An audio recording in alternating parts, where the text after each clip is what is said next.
Hello दोस्तों, मैं सुंदर जांगड़ा एक बार फिर से आपका इस वीडियो में स्वागत करता हूं, जिसमें आज हम लोग एक्सरसाइज 3.5 के एक नए मेथड के बारे में बात करेंगे, जो कि मेथड है क्रॉस मल्टीप्लिकेशन मेथड। जैसा कि आप लोगों ने देखा ही होगा कि पिछली वीडियोस में हमने डिफरेंट मेथड पे डिस्कस किया था, जिसमें हमारे पास सबसे फर्स्ट जो मेथड था वो था ग्राफिकली मेथड, उसके बाद हमारे पास सब्स्टिट्यूशन मेथड, उसके बाद एलिमिनेशन मेथड और फिर ये फाइनल है इसमें क्रॉस मल्टीप्लिकेशन मेथड। तो चलिए इस पे डिस्कस कर लेते हैं। इनसे पिछली वीडियो में हमने उन मेथड पे डिस्कस किया और एक्सरसाइज 3.1, 3.2, 3.4 इन पे हमें डिस्कस किया है। तो आइए इस मेथड के बारे में डिस्कस करते हैं। तो जैसा कि ये इक्वेशन है, इक्वेशन फर्स्ट और इक्वेशन सेकंड, ऐसे ही इक्वेशन में हमने पहले सिंप्लीफाई किया था, वो अलग मेथड से किया था। ठीक है, अब इन दोनों इक्वेशंस को हम लोग सिंप्लीफाई करेंगे क्रॉस मल्टीप्लिकेशन मेथड से। तो सबसे पहला जो स्टेप है, हमें इक्वेशन को इस फॉर्म में लिखना है। ठीक है, किसी फॉर्म में, इस फॉर्म में लिखना है। जैसे कि मान लो मेरे पास कोई इक्वेशन है, वो कुछ ऐसी है, A X plus B Y is equal to C. कोई ऐसी इक्वेशन है तो सबसे पहले उसे इस फॉर्म में हम लोग लेके आएंगे। कैसे? इस सी को इस तरफ, हमें इक्वल के उस राइट साइड में हमें जीरो रखना है। ठीक है, तो इस इक्वेशन कैसे लिख देंगे? A X plus B Y minus C is equal to zero. हम सी को इस तरफ लेके आए, पॉजिटिव था, इक्वल के इस तरफ लेके आएंगे नेगेटिव। तो मेरे कहने का मतलब ये है कि इक्वेशन किसी भी फॉर्म में हो, हमें उसको इस फॉर्म में लिखना है। समझ में आई ये बात? इक्वल के राइट साइड में हमें केवल और केवल जीरो को रखना है, बाकी सबको दूसरी तरफ। ठीक है, तो ऐसी इक्वेशन दी हुई होंगी। उन इक्वेशंस की हेल्प से हम क्रॉस मल्टीप्लिकेशन मेथड को करने वाले हैं। तो क्रॉस मल्टीप्लिकेशन मेथड में हमें ये पढ़ना है। तो ये है क्या चीज, वो समझते हैं।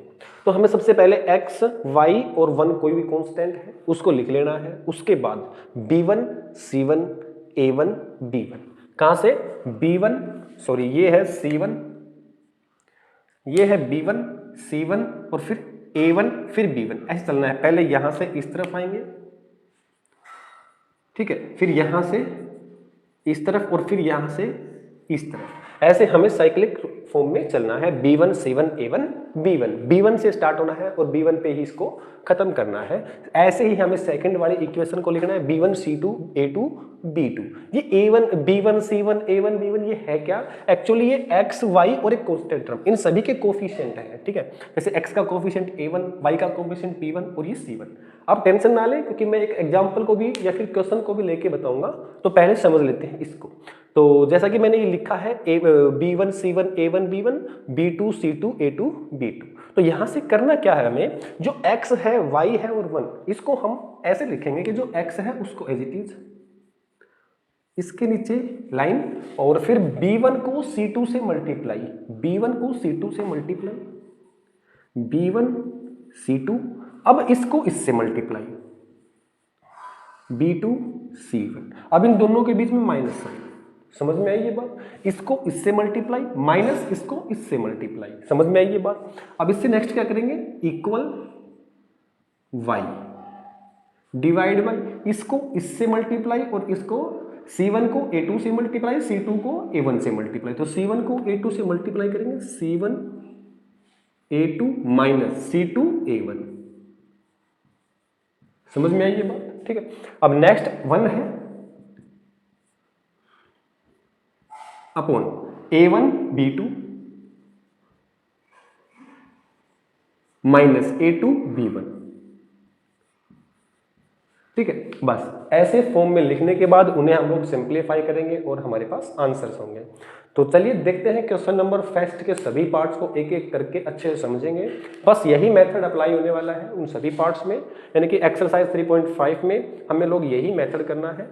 तो चलते हैं question number first, exercise 3.5 question number first के इन दोनों पार्ट्स को देखेंगे एक एक करके, उसके बाद नेक्स्ट वाले पार्ट देखेंगे। तो क्वेश्चन नंबर फर्स्ट में ये कह रहा है कि जो इक्वेशन है हमारे पास, पहले उसको चेक करेंगे, उसका एक यूनिक सॉल्यूशन है, उसके नो सॉल्यूशन है या फिर उसके इनफाइनाइट सॉल्यूशन है। तो ये चेक हमने पहले वाली एक्सरसाइज, इनसे पहले जो एक्सरसाइज की थी हमने चेक कर लिया था। तो कैसे चेक करते हैं, एक बार फिर इसके उसको रिवाइज करते हैं और देखते हैं। तो हमने ये देखा था कि a1 upon a2 is equal to b1 upon b2 is not equal to. अगर ऐसा नहीं है तो उस वाली इक्वेशन का यूनिक सॉल्यूशन होगा।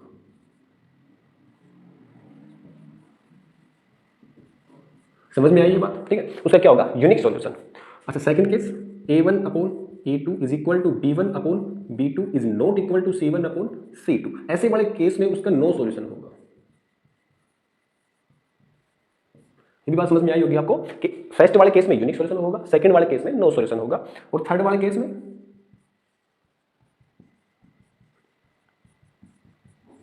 इसके होंगे हमारे पास मैनी सॉल्यूशन, ठीक है। इन तीनों केसेस पे हमने पहले भी डिस्कस की है और आपको फिर से एक बार रिवाइज करवाया है कि फर्स्ट वाले केस में हमारे पास यूनिक सॉल्यूशन होगा, सेकंड वाले केस में नो सॉल्यूशन होगा और थर्ड वाले केस में मैनी सॉल्यूशन। अब सबसे पहले चेक करेंगे इसके सॉल्यूशन है भी या नहीं, अगर है तो कैसे हैं। तो जैसे फर्स्ट इक्वेशन है हम उसको ऐसे वेरीफाई कर लेंगे। तो यहाँ पे a1 की वैल्यू कितनी है, 1, a1 अपॉन 1 अपॉन a2 की value 3 is equal to b1 की वैल्यू -3 अपॉन b2 की value -9 is equal to c1 की वैल्यू -3 अपॉन -2। अब आप लोग देख रहे होंगे कि माइनस से यहाँ से ये माइनस कैंसिल और 3 1 और ये 3 पे कैंसिल, 1/3 1/3, यानी कि फर्स्ट वाले दोनों तो इक्वल है लेकिन ये वाला इक्वल नहीं है। तो ये कौन सा केस होगा हमारे पास, सेकंड वाला केस। सेकंड वाले केस में इस वाली इक्वेशंस में हमारे पास कोई भी सॉल्यूशन नहीं होगा। समझ में आई ये बात। तो फर्स्ट वाले केस में हम लोग लिख देंगे कि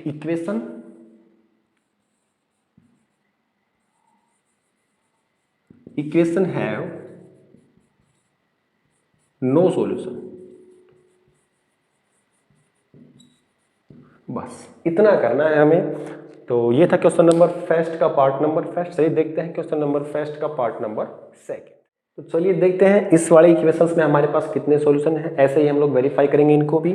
तो सबसे पहले जो इक्वेशंस हैं यहाँ से 5 को इस तरफ लेके आएंगे, 8 को इस तरफ लेके आएंगे। इसको पहले अच्छे से लिखेंगे इस फॉर्म में। तो ये फॉर्म होगी हमारे पास 2x, यहाँ पे लिख दे रहा हूँ मैं, 2x + y -5 is equal to 0, और ये होगी 3x + 2y -8 is equal to 0, ठीक है। तो a1 अपॉन a2, a1 की वैल्यू 2, a2 की वैल्यू 3। तो इसे मैं यहाँ पे लिख दे रहा हूँ 2/3 इज इक्वल टू 1/2। b1 की वैल्यू 1, b2 की वैल्यू 2। तो यही हमारे पास इक्वल नहीं है, तो it means that equation have a unique solution.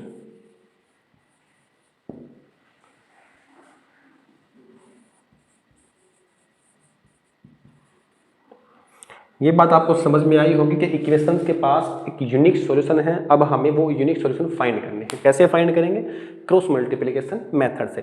तो सबसे पहले इसको इस फॉर्म में लिख लेते हैं, इस वाली फॉर्म में। तो मैं यहाँ पे लिख दे रहा हूँ x y और 1, ठीक है। अब x के नीचे क्या लिखना है, b1 c1। सबसे पहले b1 की वैल्यू 1 c1 की वैल्यू -5। ऐसे ही a1 की वैल्यू 2, b1 की वैल्यू 1। ये बात आपको समझ में आई होगी। उसके बाद b2 c2 a2 b2 की वैल्यू 2। ऐसे ही c2 की वैल्यू -8। ऐसे ही a2 की वैल्यू 3 और ऐसे ही b2 की वैल्यू 2, ठीक है। अब हमें करना क्या है, अब हमें इन नंबर्स को same as it is multiply करना। याद रखेंगे कि सबसे पहले इस वाले नंबर को इस वाले नंबर से मल्टीप्लाई करेंगे, फिर उसके बाद इस वाले नंबर को इस वाले नंबर से मल्टीप्लाई। तो क्या करेंगे देखेंगे, लिखेंगे यहाँ पे x अपॉन, इसको 1 से मल्टीप्लाई करेंगे तो -8, फिर -5 को 2 से मल्टीप्लाई करेंगे तो -10 इज इक्वल टू, मैंने बताया था जब इंट्रोडक्शन किया था इसका। तो अब यहाँ पे होगा y अपॉन, अब क्या करेंगे, अब करेंगे हम लोग -5 को 3 से मल्टीप्लाई और -8 को 2 से मल्टीप्लाई। -5 को 3 से मल्टीप्लाई करेंगे तो कितना होएगा, -15 और माइनस, और ये होएगा -16 इज इक्वल टू। समझ में आई ये बात, ठीक है। अब नेक्स्ट पे क्या करने वाले हैं कि इसको इससे मल्टीप्लाई करेंगे, 2 को 2 से मल्टीप्लाई और इसको इससे मल्टीप्लाई। समझ में आ रही बात। तो 1 अपॉन 2 को 2 से मल्टीप्लाई 4, 3 को 1 से मल्टीप्लाई -3। ठीक है, समझ में आई होगी सबको ये बात। अब इसको सिंप्लीफाई कर लेंगे। सिंप्लीफाई कैसे करते हैं, मैं यहाँ पे करता हूँ। x अपॉन -8 -10 और माइनस, बाहर माइनस है तो ये प्लस हो जाएगा, तो क्या बचेगा 2 इज इक्वल टू, यहाँ पे -15 ये प्लस का 16 हो जाएगा, बाहर माइनस है तो +1 बच जाएगा, तो y upon 1 is equal to 4 - 3 ये क्या हो जाएगा 1 अपॉन 1। ठीक है, अब x अपॉन 2 भी 1/1 के इक्वल, y अपॉन 1 भी 1/1 के इक्वल, तो इसको इसके इक्वल रखेंगे। क्या करेंगे, जो ये नंबर है इसको इसके इक्वल रखेंगे। ठीक है, सबसे पहला स्टेप, तो ये हो जाएगा x upon 2 is equal to 1/1, cross multiply करेंगे तो यहां से क्या हो जाएगा x इज इक्वल टू 2, ये हो जाएगी मेरे पास x की वैल्यू। ठीक है, अब ऐसे ही ये नंबर भी तो इस नंबर के इक्वल है, तो इसको भी इसको इक्वल कर देंगे, तो ये वाला जो नंबर है इसको भी इसके इक्वल रखेंगे, तो ये क्या होएगा y upon 1 is equal to 1/1, cross multiply करेंगे तो यहां से y की वैल्यू आएगी 1। तो हमने क्रॉस मल्टीप्लिकेशन मेथड का यूज करते हुए फाइंड कर ली है x और y की वैल्यू। तो याद रखेंगे, सबसे पहले हम लोग चेक करेंगे। ठीक है, सबसे पहले हमने चेक किया कि इक्वेशंस का एक यूनिक सॉल्यूशन है, उसके बाद क्रॉस मल्टीप्लिकेशन मेथड से हमने इसको सिंप्लीफाई कर लिया। अब आपको ये इसमें समस्या लग रही है तो हम एक नेक्स्ट क्वेश्चन को एक अलग तरीके से भी करेंगे, इसको याद ना रखते हुए। ठीक है, अगर आपको ये समझ में आया बेहतर बात है, इससे नेक्स्ट वाले क्वेश्चन से या नेक्स्ट वाले पार्ट में एक नई ट्रिक हम लोग करने वाले हैं। तो चलिए देखते हैं। तो चलिए सबसे पहले हम लोग इस क्वेश्चन को चेक करते हैं कि इस वाली इक्वेशंस, दोनों इक्वेशंस में हमारे पास मैनी सॉल्यूशन है या नो सॉल्यूशन है या यूनिक सॉल्यूशन है।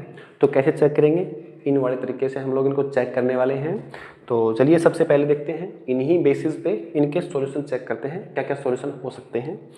तो यहाँ से लिखेंगे इसको सबसे पहले इस फॉर्म में। ठीक है, तो ये हो जाएगा, ये इस वाली इक्वेशन को हम लोग लिख सकते हैं 3x - 5y - 20 is equal to 0, और ये हो जाएगा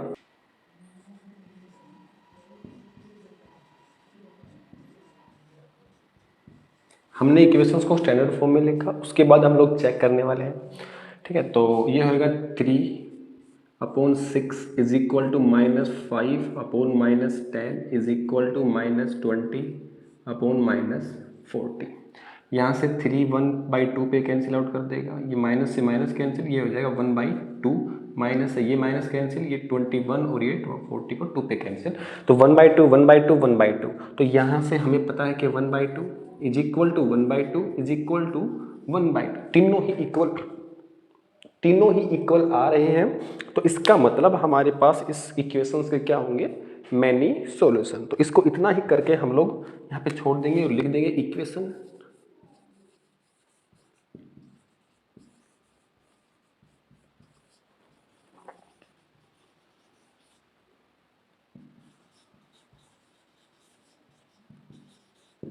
ठीक है, इक्वेशन है मैनी सॉल्यूशन।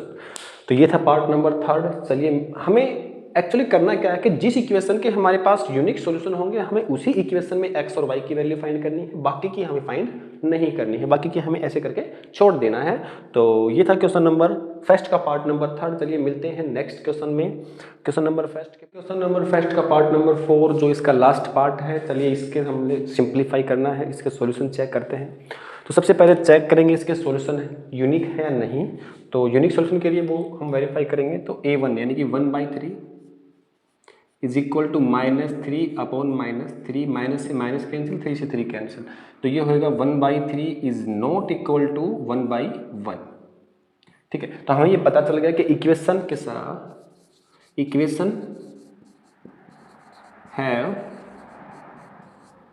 Unique solution.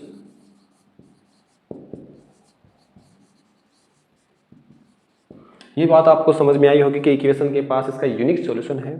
चलिए हम बिना इसकी हेल्प से इसके यूनिक सॉल्यूशन फाइंड करते हैं। इसकी हेल्प से हमने क्वेश्चन नंबर फर्स्ट का पार्ट नंबर 2 किया था, अब इसके बिना हेल्प से कैसे करेंगे वो देखेंगे। तो सबसे पहले आपको करना क्या है, इस इक्वेशन को मैं अच्छे से यहाँ पे दोबारा से लिख दे रहा हूँ, x minus 3y minus 7 is equal to 0।